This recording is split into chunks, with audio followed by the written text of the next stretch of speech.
اقوام متحدہ کے مطابق پاکستان 2092 میں 404.68 ملین افراد کے ساتھ اپنی آبادی کی بلند ترین سطح پر پہنچ جائے گا۔ ورلڈ بینک کے مطابق سن 2021 میں تقریباً 231.4 ملین افراد کے ساتھ پاکستان دنیا کا 5واں سب سے زیادہ آبادی والا ملک تھا۔ سن 2022 میں اقوام متحدہ کے پاپولیشن فنڈ UNFPA نے پاکستان میں عورتوں کے بچے پیدا کرنے کی فیصد شرح تقریباً 3.3 بتائی تھی۔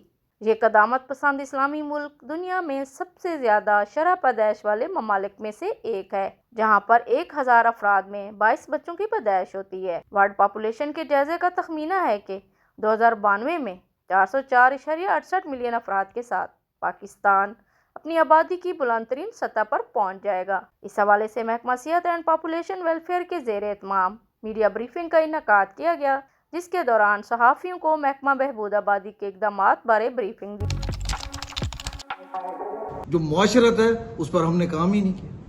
آج ہم جتنے بھی ہمارے عالم کرام ہیں، جو بہت سارے ایسے علماء کرام بھی ہم دیکھتے رہے ہیں جو پاپولیشن ویلفیئر ڈپارٹمنٹ کے ساتھ بھی بہت زیادہ کام کرتے رہے ہیں، اور جب یہ عالمی دن آتا ہے تو اس کے ساتھ بھی بڑا وہ واعظ جاری کر رہے ہوتے ہیں، لیکن جب وہ مسجد میں جمعے کے خطبے پہ بیٹھتے ہیں تب میں نے انہیں کوئی ایسا خطبہ دیتے نہیں دیکھا، انہیں لوگوں کو بتاتے نہیں دیکھا کہ آپ یہ پاپولیشن جو خاندانی منصوبہ بندی ہے یہ کس قدر اہمیت کی حامل ہے۔ اگر ہم نے ترقی کرنی ہے تو اس کے لیے ہم سورسز بھی ہمیں انکریز کرنے کی ضرورت ہے، اس کے ساتھ ساتھ ہمیں پاپولیشن مینیج کرنے کی بھی ضرورت ہے۔ میرا پوائنٹ یہ ہے کہ جب تک قانون سازی نہیں ہوگی تو اس پر عمل درآمد پاکستان جیسے کنٹری میں شاید مشکل ہوگا۔ میں تو یہ کہتا ہوں کہ کیلکولیشن ہی غلط ہوئی ہے، یہ جو آپ کی سر کیلکولیشن ہے نا پاپولیشن کی، یہ غلط ہو رہی ہے۔